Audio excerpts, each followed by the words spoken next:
So, heute teste ich mal dieses GoPro Smart Remote Ding.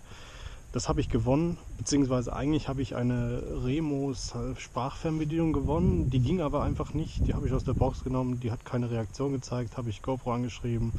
Haben die gesagt, ja, das passiert, wir tauschen die aus, aber gegen so eine Smart Remote, weil die sind anscheinend kacke.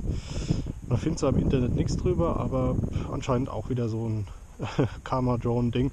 Gut, je nachdem, was bei dem Test heute rauskommt, werde ich entscheiden, ob ich das Ding behalte oder verkaufe. Und außerdem auch, ob ich die hier behalte. Das ist die 5 Black. Die habe ich jetzt ausgetauscht bekommen, weil da ging irgendwann gar nichts mehr. Die ist nur noch abgestürzt, das Frontdisplay ging nicht mehr. Und das ist jetzt ein komplett neues Modell. Ist noch Schutzfolie drauf und so. Und ja, es entscheidet sich so ein bisschen, weil wenn das klappt, dann wäre das schon eine Hilfe mit dieser Smart Remote. Ich zeige das jetzt gleich mal. Die habe ich auch gewonnen. Jetzt habe ich hier zwei 5er GoPros, eine Session, eine Black. Drücke ich auf den Knopf, geht das Ding an. Jetzt dauert es ein bisschen, weil die lange nicht mehr gekoppelt haben. Eine, zwei, cool. Und dann drückt man theoretisch auf den Knopf. Jetzt koppelt es wieder. Gut, eine ist raus. Also jetzt muss ich nochmal gucken. Eine will nicht. Das ist nix. Also gut, das hat jetzt schon mal nicht geklappt. Das funktioniert jetzt. So, und jetzt Record. Laufen beide. Jetzt funktioniert's. Smart Remote Disconnected. Das hat schon wieder geil, das klappt schon wieder nicht. Also gut, ich stelle fest, das ist nicht so, wie ich mir das erhofft habe. Daheim hat das wunderbar geklappt. Hier funktioniert gerade gar nichts. Machen Sie? Okay. Sind sie jetzt endlich eingelaufen. Gut, jetzt stelle ich die mal hin. Theoretisch soll die Reichweite 180 Meter sein bei besten Bedingungen. So, theoretisch sagt er mir, er nimmt jetzt auf. Habe jetzt gerade drauf gedrückt. Fahren wir in die Sektion, gucken, was passiert.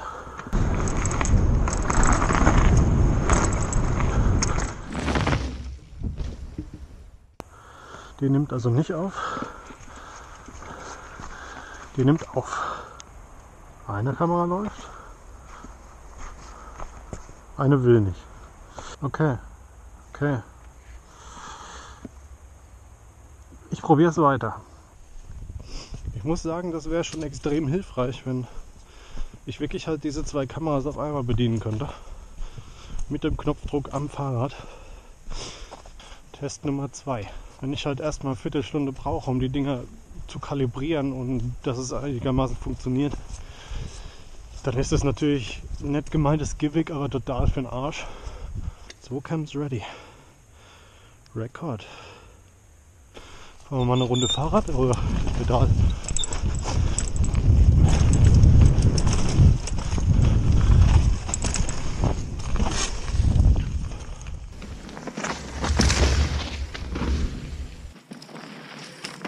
Ja, siehe da an. Das hat geklappt. Gut, also ich glaube, da wird ein Langzeittest fällig sein. Dieses Stativ ist ein bisschen kaputt. Ich muss aktuell so Tricks anwenden hier. Diesmal nehme ich mal mehr Anlauf. So, sagen wir mal so 60 Meter. Wie gesagt, bei optimalen Bedingungen habt ihr angeblich eine Reichweite von 180 Metern. Hier ist halt Wald. Das ist keine optimale Bedingung. Noch sind beide da. Wir haben jetzt eine Entfernung von 40 Meter. Ich kenne mich leider nicht mit atmosphärischen Einflüssen auf Funkverbindungen aus. Aber gutes Wetter, glaube ich, ist okay. Und er sagt, so Cams ready. Record. Ja, scheint zu funktionieren. Ich frage mich, was diese Startschwierigkeiten sind. Also das habe ich am Smartphone auch manchmal, dass die App bei der ersten Verbindung erstmal generell sagt, okay, ich mache nur 3 Sekunden, danach darfst du es nur mal von vorne probieren. Gucken wir mal, ob die auch beide laufen.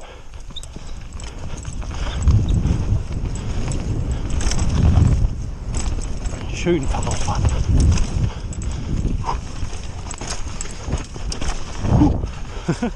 Okay.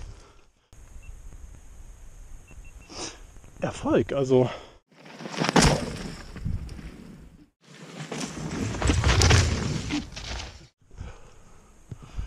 Es könnte klappen. Mal gucken. Ich werde jetzt noch viel mehr Anlauf nehmen. Oh, Ab hier habe ich jetzt eine Kamera verloren. Das ist kein Anlauf, den ich normalerweise nehmen würde. Also im Wald kann man so sagen, 60 Meter ist safe. Wenn man weiter rausgeht, fangen sie an rumzuspinnen. Angeblich laufen sie beide. Also wie man sieht, das ist schon massiv Anlauf.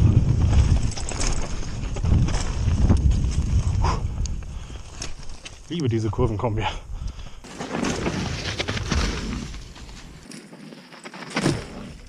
Also wenn die Startschwierigkeiten nicht gewesen wären, hätte ich gesagt, voller Erfolg. Aber so wird sich erst der Langzeittest zeigen, ob das wirklich was taugt. Was jetzt halt noch interessant wird, ist die Laufzeit der Session, weil die hat ja den internen Akku, danach ist Tuck, danach muss man sie an eine Powerbank stecken. Und die Akkulaufzeit der Fernbedienung. Bisher noch keine Veränderungen, noch volle Strichzahl. Ja, wenn das Ding leer ist. Es hat nämlich so ein spezielles Ladekabel. Das möchte man wahrscheinlich nicht immer mitschleppen. Und wenn es dann knickt, kostet wahrscheinlich im GoPro Store für 12 Trilliarden Euro bei Produktionskosten von 3 Cent.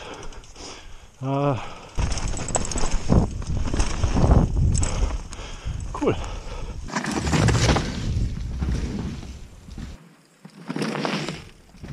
So, hier ist so eine lustige Sektion. Ein eigentlich sehr kleiner Sprung. Aber der hat es in sich, weil man hier, wie man ihn dann dieser Rinne erkennen kann, mit gezogener Bremse landet. Dann hier irgendwo zwischen Wurzeln und Stamm durch in diese furchtbare Mulde, die einen komplett staucht rein. Und ja, dann unten irgendwo in den Anlieger. Ich mag sowas, das ist schön. Also, ich bin echt mal gespannt, wie viel von den Clips funktionieren. Jetzt muss ich mich erstmal auf den Sprung konzentrieren. Das kleine Ding hat es in sich.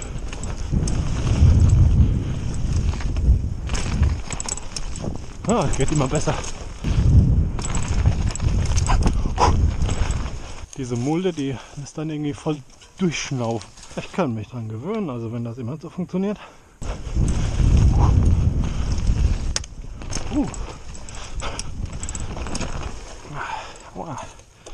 Das war im Sprung an den Baum gekommen. Oder im Absprung sozusagen. Ja, da habe ich ein bisschen Haut abgeschert.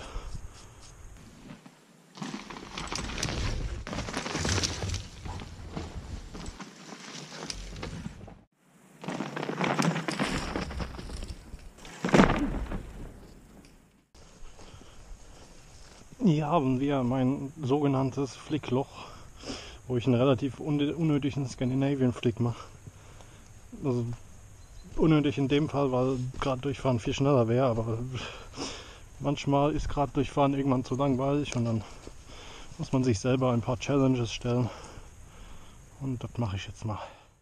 Oh, wir haben jetzt einen Strich am Akku verloren.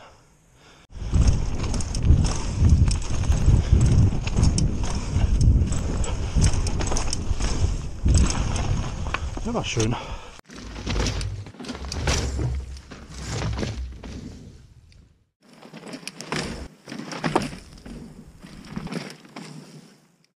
Eben war es noch gerade, jetzt ist es schon wieder hier komplett zu.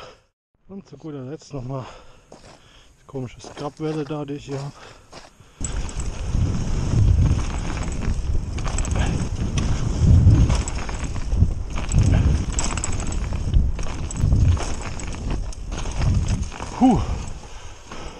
Also ein bisschen übertrieben hier. Die Spur geht hier rüber.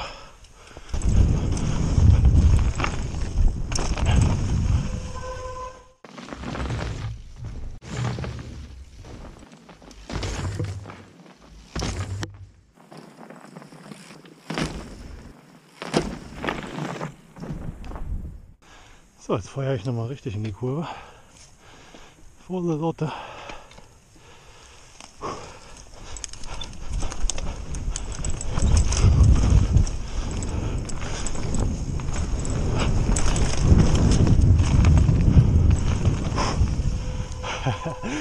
Ach ja,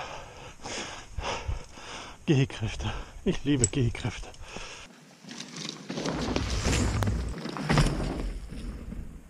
Da fällt mir gerade ein, Ich habe ebenso auf dem Hauptkanal ein ganz nettes herbstliches 4K-Video von diesem Spot hier. Wenn ich das reinziehen will, links oben ein.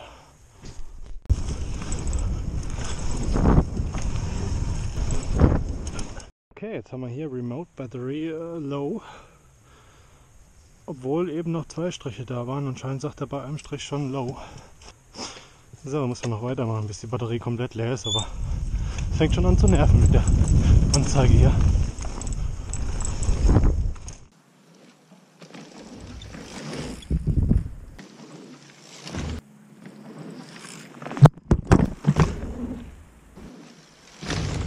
Ja, so, einmal noch diese nach rechts Scrub Hip Welle.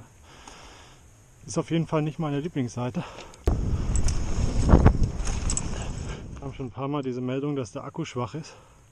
Das kam eigentlich fast direkt nachdem der zweite Strich aufgebraucht ist. Und jetzt funktioniert die Verbindung mit 2 Cams nicht mehr so gut. Ja, für mich ist der Test jetzt damit vorbei, weil sobald das nicht mehr einwandfrei funktioniert, kann man sagen, dass der Akku leer ist, auch wenn es hier und da mit Ach und Krach noch gehen könnte. Wäre das am Anfang nicht gewesen, würde ich sagen, richtig gut. Was mir gerade eingefallen ist, was vielleicht der Grund sein könnte, warum es so lange gedauert hat am Anfang, ist, dass dieses Gerät eine Weile gebraucht hat, um den Kameras passende Frequenzen zuzuordnen. Es wäre natürlich geschickt, wenn sich die jetzt merkt, also dass zu der Kamera die und die Frequenz gehört und zu der anderen die andere. Und dann wäre das Problem wahrscheinlich jetzt gelöst im Langzeittest, aber das muss man mal abwarten. Vielleicht ist es auch einfach nur wieder so ein typischer GoPro-Glitch.